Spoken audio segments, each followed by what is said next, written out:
interesting. So this meeting is called to order. May I have roll call, please? Try again. May I have roll call, please? Better. Thank you. Commissioner Berman. Here. Commissioner Devine. Present. Vice Chair Ferguson. Present. Commissioner Godwin. Present. Chair Hauser. Present. Commissioner Redfield. Present. Thank you. Commissioner Devine, can you please lead us in the salute to the flag? I pledge allegiance to the flag of the United States of America and to the republic for which it stands, one nation, under God, indivisible, with liberty and justice for all. All right. Thank you. Before we get into administrative business, any member of the public wishing to make public comment on any item should complete a speaker card and bring it to the front and hand it to staff. On the card, please indicate the agenda item number on which you wish to comment or oral communications for items not on the agenda. Members of the public may also participate in this meeting via Zoom or by the dial option. If we could show that on the screen, please.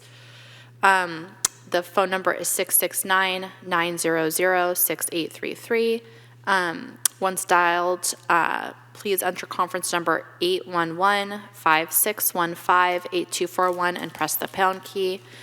When your turn is called, press *5 to raise your hand. Be sure to mute any other broadcast you may be watching, such as Channel 26 or the live stream. Public meetings are a limited public forum, meaning there are rules for commenting at these meetings. Comments on non-agendized items must address matters within the subject matter jurisdiction of the Planning Commission, and comments on agendized items must relate to that specific item. If comments do not fall into one of these categories, the city will provide you with an initial warning to stay within the subject matter jurisdiction of the city or on topic. If the warning is not followed, I will direct the city clerk to cut off the microphone, and throughout this warning system, I will seek the assistance of city attorney or staff in identifying comments not related to the agenda item or not within the subject matter jurisdiction of the city. So with that, that takes us to our agenda. I don't have any speaker cards on administrative business, and I'm assuming there's no raised hands. There are no raised hands at this time. Okay. Oh, we have one. He just left, sorry. We have no raised hands. Okay, great. So let's move on then to approval of the order of agenda. May I have a motion, please? I move that we come approve back? the agenda as noted. Sorry to interrupt, but it looks like that person has come back with a raised hand. Sure. Mike Wallman, you may unmute yourself. Hi, can you hear me? Yes, we can. Yes, hi. Is this a time for public comment on the agenda item? This is time for public comment on our administrative business. So if you have comments on the order of agenda, approval of minutes, or designation of liaison, but if you're calling about the storage facility, which is item number 1, that will be later in the meeting. It's a general thing, not necessarily related just to this, but it more general, so maybe this is the right time? That sounds like oral communications, unless it's related to the order of agenda or approval of minutes, of which we have none tonight. Okay, so when is the approximate time I should expect to raise my hand for that? I'd give it about 2 minutes. Okay, roger that. Thank you. Great, thank you. So moving back then, so close public comment, moving back to approval of order of the agenda. Can I get a motion to approve? I move that we approve the agenda as noted. Second? Second. All right, please vote.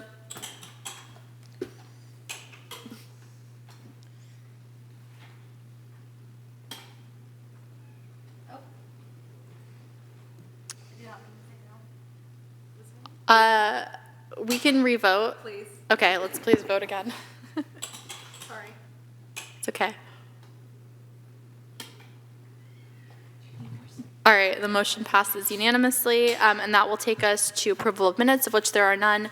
Designation of liaison to city council meeting. Technically, we don't have one, but because the STR ordinance kind of happened and we didn't have a quorum, we missed the first opportunity to liaise.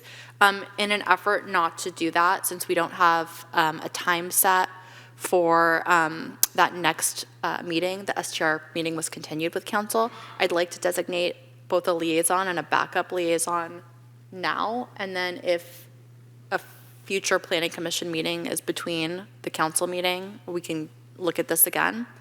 But I will volunteer to be the backup.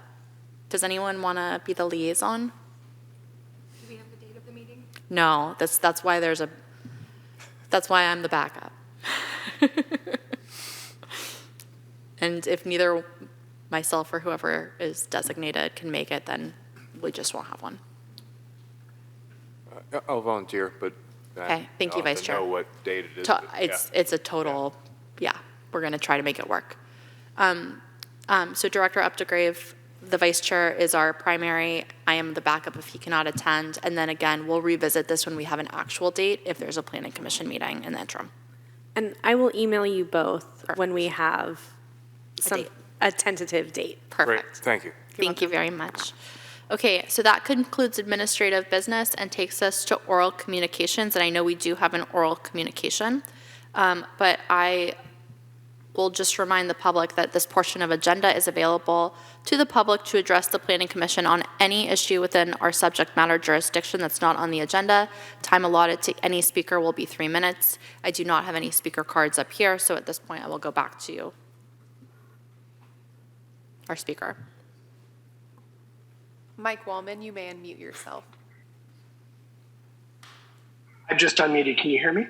Yes, we can hear you. Thank you. Yes, hi. Thank you. Appreciate everybody's time today, and thank you very much for that. Got 2 kids at home, so it is great to be able to take these remotely when possible, as I imagine all of you are well aware of. I attended the strategic plan update and priority setting meeting that was on March 1st in City Council chambers, and that was very interesting and insightful meeting, by the way. I don't know if the Planning Commission has gotten any, feedback from the City Council team about the process that they just discussed with their strategic planning. But one of the main things that came through from the presentation from the city manager was that it's imperative that the city increase revenue. And I think what would be extremely helpful on all topics coming before the Planning Commission, including this one today, would be a better understanding of if the rezoning is approved, what does that do for revenue? Like in this particular instance, there's some, proposed changes of removing some office space to turn it into storage units. Great. Well, okay, but what does that then mean? Is there now less revenue because office spaces make more, or do storage units make more? This is the kind of thing I think that yourselves, the public, and the city council would all really benefit from as we look at all the strategic changes across the portfolio of potential projects that could enrich and exploit the various opportunities available to the city to generate new revenue without taking unnecessary actions that would cause harm to the community. So that's just one thing I'd like to offer as advice that potentially these types of agenda items could have, like impact to city, X amount more revenue. Cool. That would be very helpful to know, and then we could all make better informed decisions from that. Thank you. Thank you very much for your comment.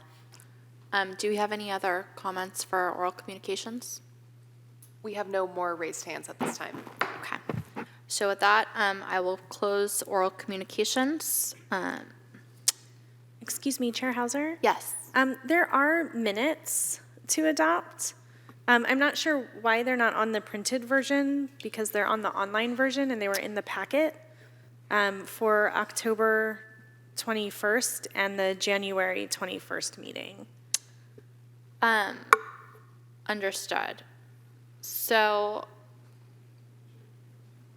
I think we can go back to those without issue since I skipped them. I think so too. Okay. So then I'll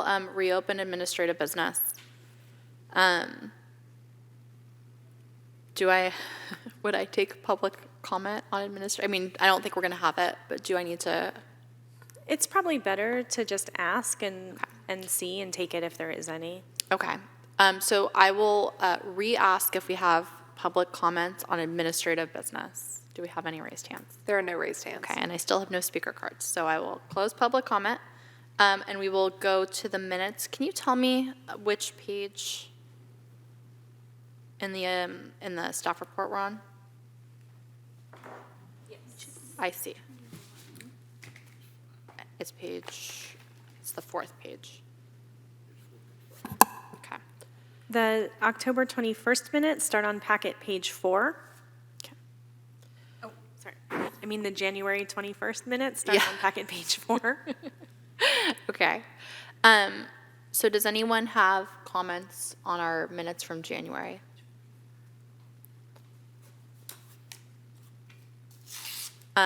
I will say that I thought that staff did a really good job of incorporating our comments into the recommendation that went to council. There was a very helpful chart that was a part of that staff report.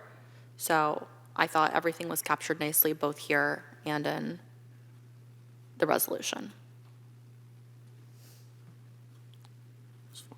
Okay, I'm happy to make a motion to approve the minutes of January 21st, 2025. Is there a second?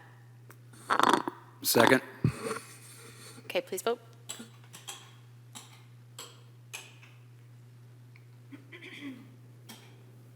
Okay, and those are approved unanimously.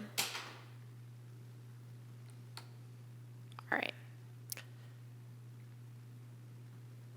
So that then takes us, we have no consent items, no presentations, and no continued public hearings. So that takes us to new public hearing item 1. You also have the October 21st minutes.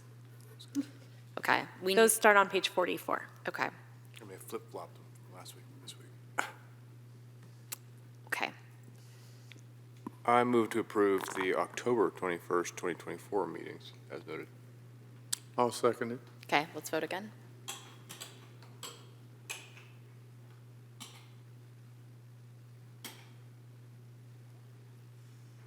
Okay, and those minutes are also approved unanimously. I'm apprehensively going to move on to item 1 now. Okay. So, new public hearing 1, CDP-461-24, PSD-868-24, and UP-139-24.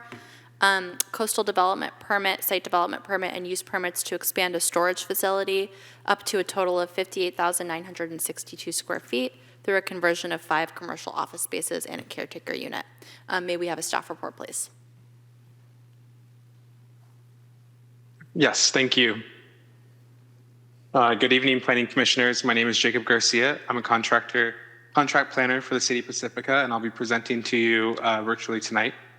The project before you this evening is for a use permit, site development permit, and a coastal development permit to allow for the expansion of a storage facility through conversion of existing commercial office spaces and caretaker unit and the construction of a separate single-story 1,750 square foot storage building located at 1221 Palmetto Avenue. Next slide, please.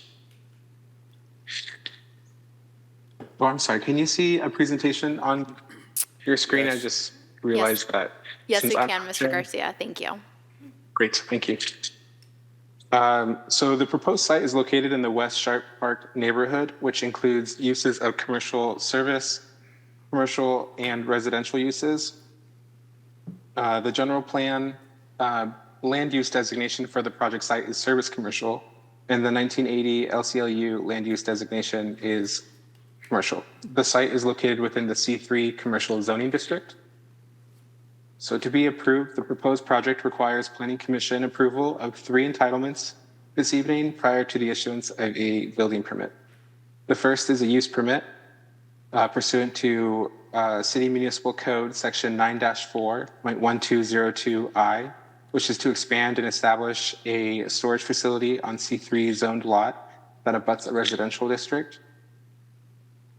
And the second entitlement is for a site development permit pursuant to PMC section 9-4.3201A for any new construction in a commercial district.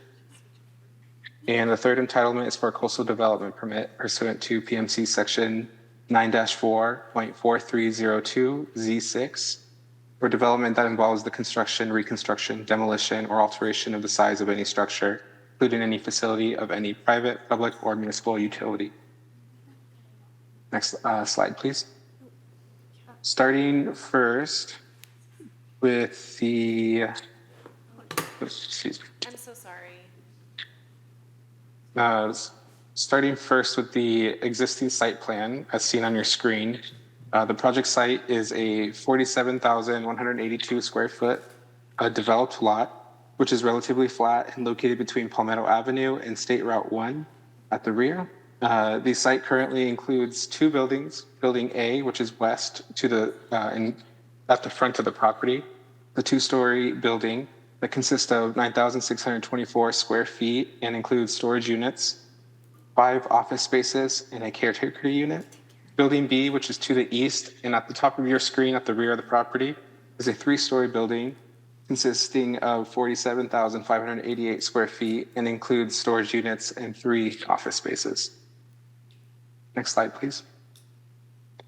Now on your screen is the proposed site plan. There are no exterior changes to building A and B, but the project does propose new building C on the left side of the property, shown there in peach color. The single-story building, approximately 1,750 square feet in height. It's a storage building that would include, 7 garage units. And building C would be located on an existing portion of the parking lot. And in addition to the building C, there are some additional exterior site improvements, which include new landscaped areas around building A, shown in pink, and at the front of building C, it's the pinkish purple color. And then in red, there's a existing parking space that will be converted into a previous landscaped area. And at the rear of building B is a concrete area that would be converted into previous landscaped area. As a result, the project proposes a reduction of off-street parking spaces from 20 down to 12. The reduction of 8 parking spaces, the project would remain in compliance with the off-site parking requirements for this type of use. The amount of landscaped area is proposed to increase from the existing 4,627 square feet, or 9.8%, up to 4,738 square feet, or 10%. The increase in landscaped area would bring the project into compliance with minimum landscape requirements set for the C3 zoning district. Next slide, please. The project does propose conversion of existing interior space into storage space in both building A and building B. Starting first here with building A, on your screen is the first floor of existing and proposed plans. The project would propose to convert 5 office spaces into additional storage units. The storage units range in size, as you can see on your screen. Each color designates a different size or style of storage unit, and it would be arranged to fill the existing space and allow for circulation to each of the units. Next slide, please.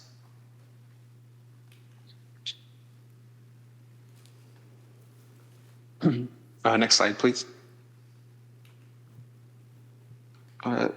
For the, I'm sorry, the slide should be, or maybe it was the slide, they just look so similar, I'm sorry. Building A, second floor, I think was the previous slide. Going through that one, the second floor, there's an existing caretaker unit, which is deed restricted to only allow for a storage facility manager or caretaker and their family to reside on site. It would not be permitted to be rented out as a rental unit. This project proposes to convert the caretaker unit into additional storage units as shown on your screen. And that's it for building A. Moving on to building B on the next slide is the beginning of the 3-story building. So on your screen is the first floor plan, both existing and proposed. And in the bottom right corner of the floor plan, the applicant proposes to convert 3 existing office spaces into storage units and keep 1 office space, but reduce the size down to 160 square feet. This would be to accommodate the one anticipated on-site employee. The project proposes additional storage spaces within the existing areas of the storage B, as shown here on the first plan in like the larger bulk of the building. And on the next slide, you'll see that there's no conversion, more so infill of existing space with more storage units. And again, on the third floor, which is on the next slide, you'll see something similar where they are proposing additional units within existing space. Next slide, please. This slide shows the building elevations for Building C as well as the floor plan of Building C. On the west elevation, this is the front-facing elevation, and in the red box is the Building C front elevation. To the right of it, you'll see Building A, which is existing and not proposed to change from the exterior. In the center row is the south and north elevation. This is the garage doors that will face interior to the project. In the north elevation is proposed outward facing to the property to the north, which is an automotive use facility. And on the east elevation, the lowest row is the rear of the Building A on the right within the red box, and then you'll see the rear of Building A on the left-hand side of that slide. The floor plan, again, it's 7 garage-style units proposed along the property line on the left-hand side of the property. Next slide, please. This project was noticed, or the notice of public hearing was published to the San Mateo County Journal. It's posted in 3 public locations and mailed to all owners and occupants within 500-foot radius, Coastal Commission and the Coastal Decisions mailing list as required for the project. And this concludes the staff presentation. If the Planning Commission have any questions, both the staff and the applicant team are available to answer them. I believe the applicant team is within the meeting room tonight and would likely want to introduce themselves. Thank you very much. I yield back to the chair. Thank you, Mr. Garcia. And I believe we do have the applicant team, so we'll offer them time to present in a moment. Before I open it to questions, I just wanted to clarify some of the public comments that I think we received both by writing and I guess partially during oral communications as it pertained to this item. I want to make sure that I'm understanding, there's no general plan amendment and there's no rezone here. This is service commercial land use and it's remaining service commercial land use. Is that correct? That is correct. There's no proposed changes in land use. And reading from the adopted general plan, the service commercial designation is for industrial, heavy commercial uses, and auto repair, equipment rental, and storage. And then it keeps going on. So storage is a consistent use within this designation. That is technically correct, though this land use designation was identified in the 2040 general plan as service commercial, where in the previous general plan, the one that was certified by our local coastal land use plan, it was determined to be commercial, still consistent. This use is consistent with both commercial and service commercial. However, we would defer to the land use of the 1980 local coastal land use plan as it's the certified use within the coastal zone. So I guess understood. That clarifies what I was looking for. Thank you, Mr. Garcia. Does anyone have questions for staff? If I may, on, I believe it was page 97, I can't recall in the packet, it would regarded the deed restriction. And it states it's not applicable in this case under the Housing Crisis Act. And I believe that was the reasons given for that were non-compliance in that zone, given the current zoning. Is that correct? That is correct. Thank you. Any other questions? I do have one question that may be more appropriate for the applicant, but I'll ask it of staff just to make sure that the applicant has time to answer the questions when they present. One thing that I kind of wish was in the drawings was just the context of the auto collision shop next door, it's hard to tell kind of where the buildings sit in relation.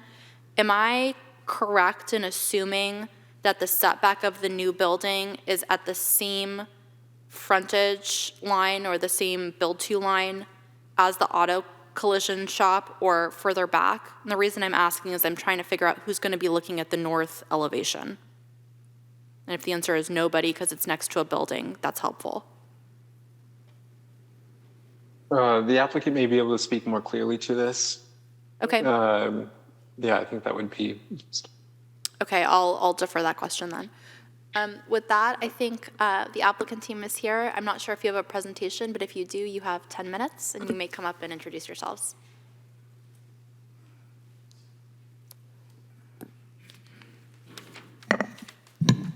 Good evening, all. It's good to be back here. It's been years since I've been here. I sat up there where you are sitting now. I believe the planner did an excellent job on his report. I think he gives you just about everything you need to know. And we do have our architect and the finance manager for the company and the vice president in charge of, or is it the president? I keep forgetting. They are all here available to answer questions. And any questions you want to direct to them, please do. Okay, thank you. Does anyone have any questions for the applicant? No? Oh, I'm sorry, please come up. Good evening, members of the commission. Thank you for the time. My name is Ben Wagstaff, and Ted and I are members of the management company and represent ownership and local to the Bay Area Peninsula. I live in San Francisco, and our office is in on the peninsula in Los Altos, Mountain View. Just as some additional kind of guidance and motivation for our project, we see that self-storage is still in extremely high demand in the local Pacifica area, serving residents and businesses. Based on our historical operations, which has been 2 years at this point, and discussions with the other storage owners in the area, these businesses operate continuously close to 100% occupancy. Our subject property is currently multi-story and mixed use in nature, with the office and on-site resident aspects. Our goal with this proposal is to seek approvals to optimize the building by conducting these tenant improvements throughout the building, as well as the small building expansion, and convert the non-storage spaces into larger drive-up self-storage units, which are typically ideal for local businesses and contractors in the area. We tried to stay very consistent with the exterior perspective, and we have our architect here with us too, who is and whose firm was the original designers of the building back in the early 2000s. Inside the building, we're adding nearly 100 plus storage units, even though it's a very small space that we're actually making changes to. And historically and typically, there's a fair amount of portion of local businesses of those 100 units, and so our motivation there is to really serve both the residential needs and the business and contractor needs. In terms of existing storage stock, this is one of the only properties in Pacifica that will offer small storage units and locker-style stacked units. Most of the other 3 storage facilities are primarily drive-up in style, overall, our goal as a landlord is to be a responsible steward of this property, and we take pride in having it being one of the best-looking properties, even in the industrial commercial corridor. In terms of the office conversion use, it's been our experience that the local office market around the entire Bay Area Peninsula has been oversupplied, and through our management, it's been very difficult to keep the existing office units rented to, tenants who have a significant business use at the property, primarily due to the on-site parking, the location, as well as, it's not super ideal to have sort of a high-traffic, customer-facing facility at a storage facility. And so as such, we tried to emphasize and add the drive-up units to sort of replace that with also serving primarily local businesses and contractors who are the primary users of those drive-up units, given the higher clear height and the access to the street. In addition to the caretaker's unit, as was mentioned, it's originally approved as a deed restriction for the on-site manager. Our on-site manager does live in Pacifica, but he lives off-site, and it's generally our policy that we don't have our managers live on-site. And so, we have discussed with the city various potential uses for the on-site residents over the past years, such as applying for a Airbnb permit. But obviously with the deed restriction, it was interpreted that that does not comply, and so this is our kind of highest and best use opinion included in the plan. Thank you for your time. Thank you very much. Would anyone else on the team wish to speak?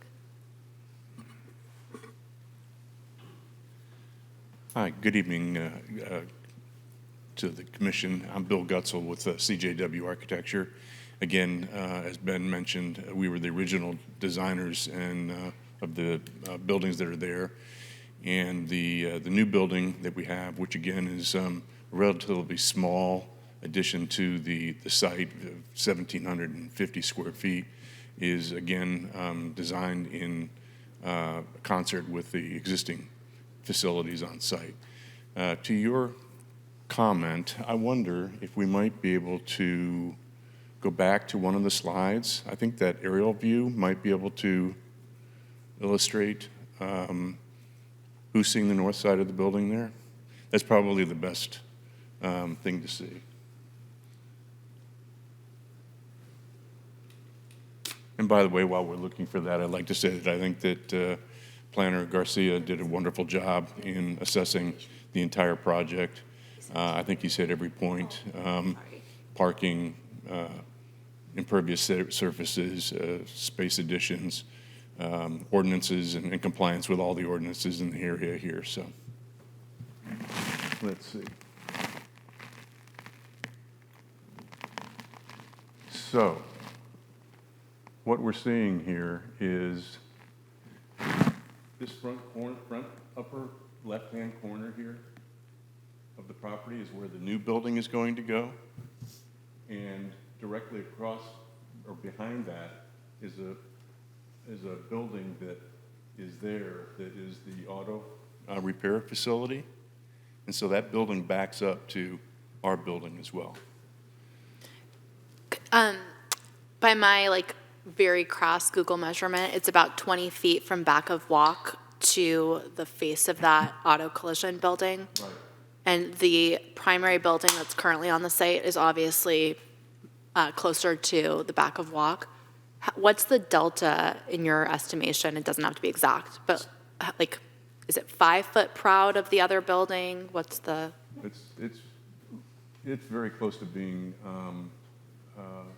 even with it, because it's difficult to see in this slide here a little bit, but there's a car that's parked against the curb, and that is where the building extends to right now, which coincides with just about the front of that office building next door.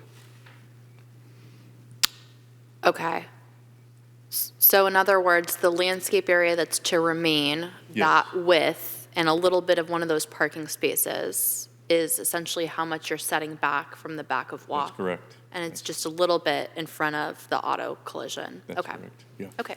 Thank you for answering my question. You bet. Are there any other questions of anybody at this time? Does anyone have questions for the applicant? I had a couple of, thank you, Chair, a couple of quick questions. Were any of the office spaces currently rented Is anybody being displaced from that? Just curious. I think there were 5, if I remember correctly, it was 5 office spaces. Yes, that's correct. Yeah, a number of them are currently rented. If you look at like the past year, it's kind of fluctuated between 3 to 4 have been occupied. I think 4 or so are occupied as of the end of the year or the last management report. 2 of them are active businesses. One of them is a property management company, and then one is a sole practitioner engineer. And the other 2 are kind of sort of passive. They kind of use it as a sort of like a home office space. And so they're there kind of maybe a couple times a month versus those other 2 are there, close to every day. We've personally met with those 2 that would be potentially displaced and provided, names and information for other places in the area that they might potentially go. There's a property 2 doors down that has 2 available office spaces. And then, there's a couple spots in Daly City. Similarly, we've offered them, first crack at any of the larger storage units, should those become available. So we kind of took a proactive approach and, asked if they had any major concerns prior to commission. So that's how we identified that. Good, I appreciate that. It sounds like you did your due diligence on helping them out. We didn't want to displace businesses for that, so thank you. I had one other question. The one employee that's listed on, I believe it's page 97, is that employee on site during hours of operation? Are those the hours of operation? 10 to 4, I believe, Saturday and Sunday? Yeah, that's correct. We have and then we supplement that with call center hours, and so you can mobily rent a unit outside of our typical hours of operation, and that goes towards our regional call center. So customers can gain access if they have problems or they need to rent a unit. Storage is a pretty, you need it when you need it, and so we try to make ourselves available there. And is that accessible 24 hours to tenants? Not 24 hours, just I think we make our hours consistent with, I believe, the local business code. I think it's 7 to 8, I believe. But we try to make that consistent with. Right, and keypad or yeah, exactly. fob. Yeah. Prevent overnight stays or issues or such like that. Right. Excellent. Thank you. I have a question regarding the stormwater management at the site. So I was trying to follow in the staff report, and then when I was reviewing the plans, because there's segments of the site that are being converted to pervious, but is that the intended means of treatment for the large amount of impervious being introduced? If you don't mind running me through the C3 compliance? Yeah. I think maybe, I think it might be 2 slides forward. Yeah. So the new build addition is going primarily over the parking stalls, and they're close to kind of where the 3rd unit is from the top. There's a small landscaping area existing, and then there is a small landscaping area that runs along the side of the property currently. Based on the letter from our engineer, which I believe is included in the staff report, the ratio for the C3 checklist goes from, I think, 0.96 existing to 0.97. And so it's a very small, about 1% change in the actual impervious calculations. What we're doing to mitigate the excess runoff in the event of a 100-year storm event is we're in the added landscape area in the purple. There's a small drainage swale that our engineers calculated, and that's supposed to basically essentially make up for the landscaping area that's going away, as well as sort of catch in that sort of event. So essentially we're moving the landscaping area to the front of the building, adding that, and then adding the drainage swale. And so in the event of the storm, it goes into the drainage swale and then into the parking lot, into the existing storm drain system, is my understanding. Right, and I'm not sure if you have the engineer called in or not, but remind me how much total new impervious surface is being installed? My read of the plans was that it was certainly over 5,000 and 10,000, which is the threshold for C3 stormwater management requirements, which typically can't just be addressed with adding pervious surface. You have to directly treat all of the new imperviousness. So most of the building is going over existing parking spaces, and so my understanding was that that is still non-landscaping area, if that makes sense. So we're just replacing a parking space with a building. Yeah, and my understanding of the C3 requirement for the San Francisco Bay Area region is even though you have an existing impervious surface like a parking lot, if you're building a new impervious surface, it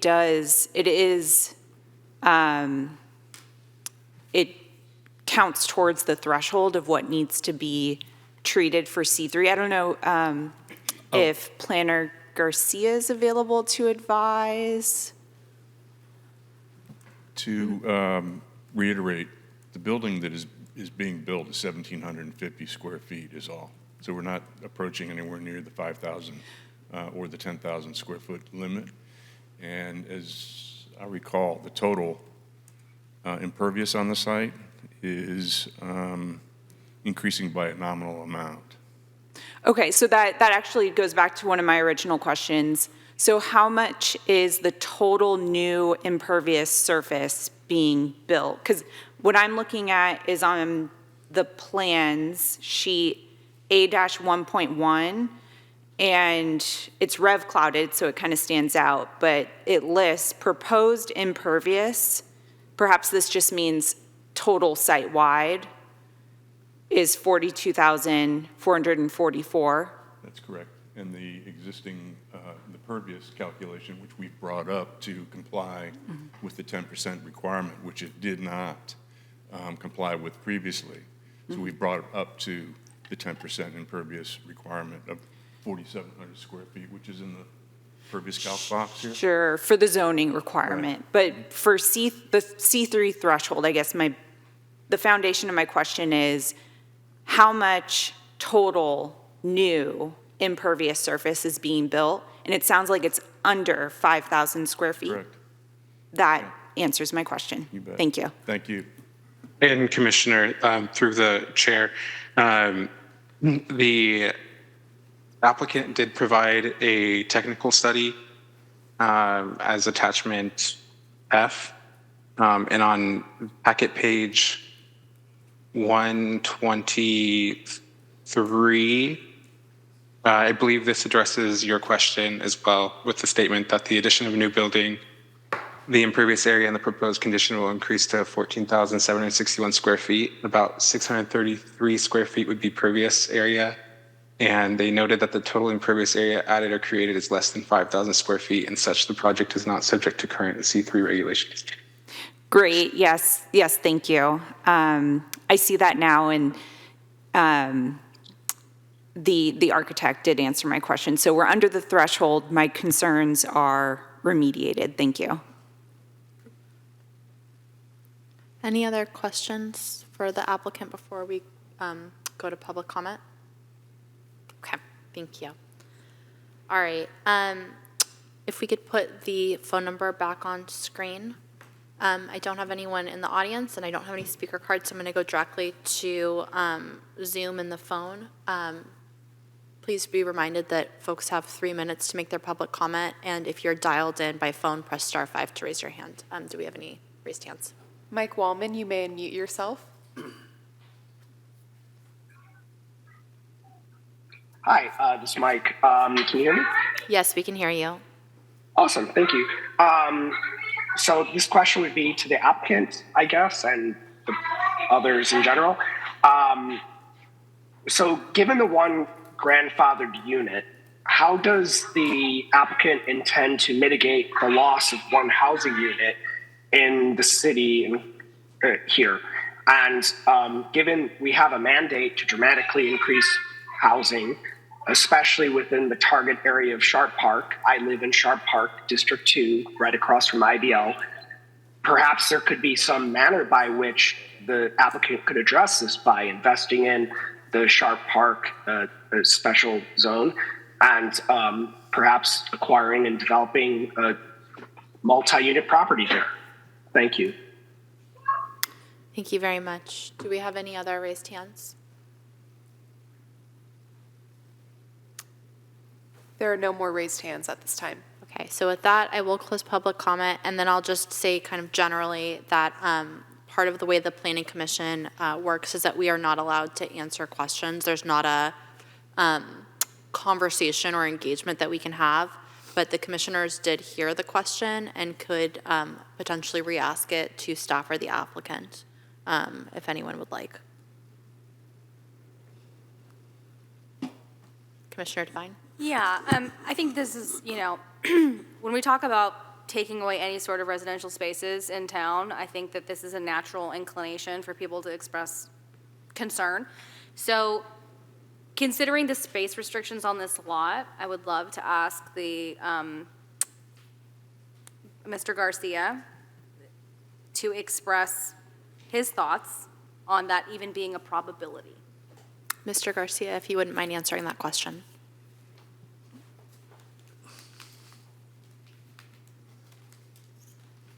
Thank you. To clarify your question, the probability of being able to construct a unit on site at this parcel is, do I have that correct? To construct a multi-unit building within this site. I think it's imperative to sort of discuss some of the building limitations in converting this space in that way, or if you can help me understand what some of those limitations might be. Oh, sure. Well, when staff reviewed the project, typically, well, maybe not typically, but there's a consideration that there's a, maybe a need to replace housing units that are being proposed for removal. And so when we reviewed this project, we identified whether or not replacement unit would be required by state housing laws. And because this project is in a commercial district and not identified as a housing project, it wouldn't require the, housing on site, nor would it technically be allowed in the C3 zoning district. And since the project isn't a housing project by definition of the state law, there's no real nexus for requiring replacement units. And so not only was the site not feasible because of the zoning, but the project was determined not to require the replacement housing, and multifamily housing would not be an allowed use within this zoning district specifically. Perfect. Thank you so much. Of course. So with that, I will take deliberation. Does anyone have comments or thoughts? Commissioner Devine. Yeah, I'm really familiar with the self-storage asset class, and I really appreciate how well-maintained you've kept your property. It's in a truly industrial area. It's across the street from more industrial facilities, and it runs with the land use in the area. I want to really, mention that for these kinds of self-storage facilities, housing on site is not really applicable. So it makes a lot of sense to me for you to reuse that space and convert to highest and best use. There is also office space available in town right now, which I just checked, and that's a roving issue that we face as well. So another thing that the general public may not understand is that bigger bay storage, like you're talking about, like is proposed in this project, is used frequently for small businesses, frequently. Not only do these storage facilities, they've become so sophisticated that they have, I'm not saying that this is going to be yours, but that they have Wi-Fi available in those areas and that there's temperature control, but there are a real approachable way for small businesses to have some sort of brick and mortar establishment to either store their items or operate out of, which sounds kind of crazy, but unless you know this kind of self-storage, you just might not know that. So it may feel like we're taking things away from this part of the community, but in reality, I think that we are adding things that are more affordable, if not the same in price, I hope. This project makes a lot of sense to me in this general vicinity, and I'm curious to hear my co-commissioner's thoughts. Thank you, Commissioner Devine. Does anyone else have comments or thoughts? I may, Chair, thank you. Redfield, yeah. I just wanted to agree with that. There's a lot of businesses that are actually supported by storage. Their capacity, it's very difficult a lot of times to have an actual shop. A lot of contractors, and I believe the applicant would agree with that, and that's probably the reason they're doing it. It does support other businesses in the area. It's kind of a support system, again, that like a lot of the public may not know. They think it's just you're storing grandma's things or something like that. But they do support other businesses in the area, very close by in the area, local businesses. Thank you, Commissioner Redfield. Any other comments? Okay. So I'm going to glom on and say that I also think that this is an appropriate use, and I am more than happy to support the project tonight with a couple of thoughts on some of the architecture. So this is a very small building. One thing that I really appreciate is the existing architecture. I think that it's a very nice example of how storage can be done correctly from an architectural standpoint. And I think the west facade does a really good job of kind of bringing that together. I think, the appropriate amount of fenestration and awning is used. I also note that from Highway 1, everyone is looking at roofs, so this is not visible from Highway 1. I would be remiss if I didn't ask for some level of fenestration on that north portion that is like the 5 to 10 feet proud of the building to the north. And I wonder, and this is a question for the applicant team and potentially the architect, if we could potentially get one of the false windows that you have on the existing building on the south portion, so that folks driving north and south see approximately the same thing. Okay. So I did get a nod from the applicant team, so staff, I will be asking that we add a commission as such. With that, I am very happy to support this proposal, and I appreciate the applicant's flexibility. Commissioner Berman. I just wanted to appreciate the local aspect of the ownership of this property. I served on commission with Tom, and I learned a lot from him. And I think another wonderful aspect about this property is that it's local at heart. Yeah. Yes, it's very nice to see you. Okay. Would somebody like to make a motion? And please, if you could incorporate, you know what, actually, I'm sorry. I see staff looking at me, and I'd like to give Director Updegrave an opportunity to comment or ask clarifying questions. Thank you, Chair Hauser. I was just going to, it was a false window on the south facade? On the north facade? On the north facade. I thought I had something on Yes. my notes. Thank you. So the idea, Director, is just that for the building, since the street wall is closer than the northern building, just for that one maybe row, and I'll defer to the architect, but at least one false window. Got it. Okay. Vice Chair, I see you looking to make a motion. I was looking to make a motion, but I had sworn you'd said on the north side and the south side of that building. So I think I confused everybody. There's one that exists on the south side of the existing building. Sure. And I would like to see that same level of detail on the north side of the new building. Got it. All right.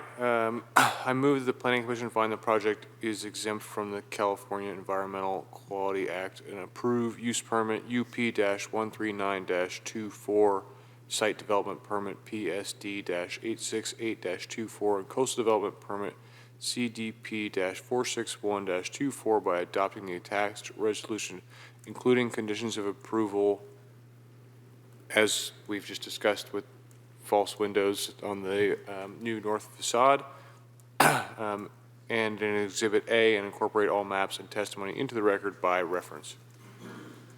Do we have a second? I'll second it. Okay, seconded by Commissioner Godwin. Please vote.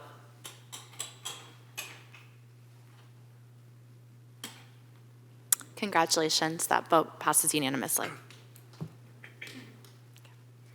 All right, and I believe, if I can get back to my agenda, that takes us to communications, but give me one moment.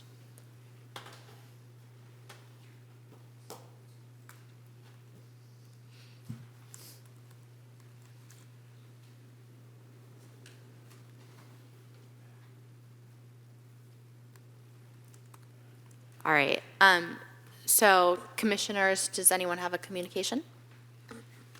I do. A couple of weeks ago when we met in commission communications, I asked about the coastal trail extension that was being done on both the north and the south side of the Taco Bell property. I'm looking for an update on that. I know the south side was built probably maybe a month or so ago now, but it looks like the north side was not yet built, and I'm wondering when that's going to occur.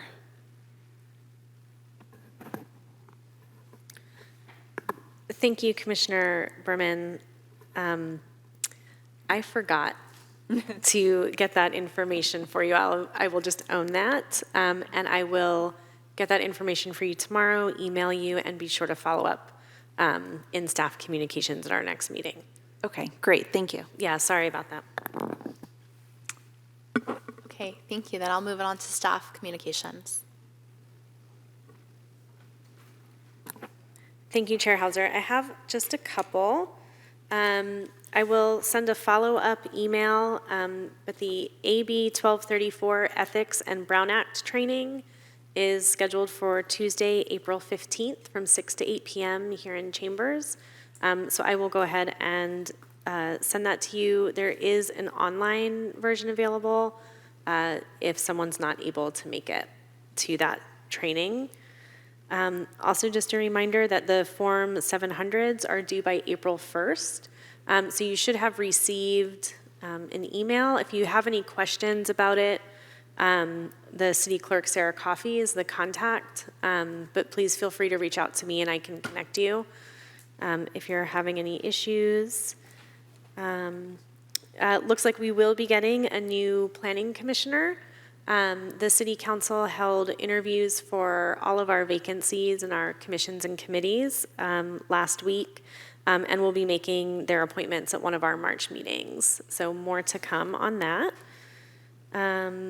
And then I just wanted to add a note about our planning commission minutes, because I know that we've fallen behind. And so moving forward, you will always have the minutes from the most recent meeting in your review, so that we're not kind of just creating the same problem over and over again. So kind of going at it from both sides, from the past and the current. So you can expect that moving forward.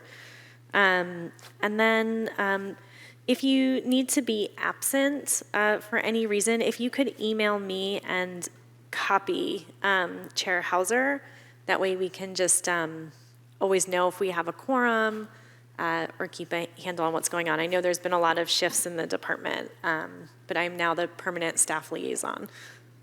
And that is everything for staff. Thank you very much, Director. All right, with that, I will take a motion to adjourn. So moved. Second. All right, let's vote. All right, we're adjourned. Thank you, everybody. Went back to bed. No.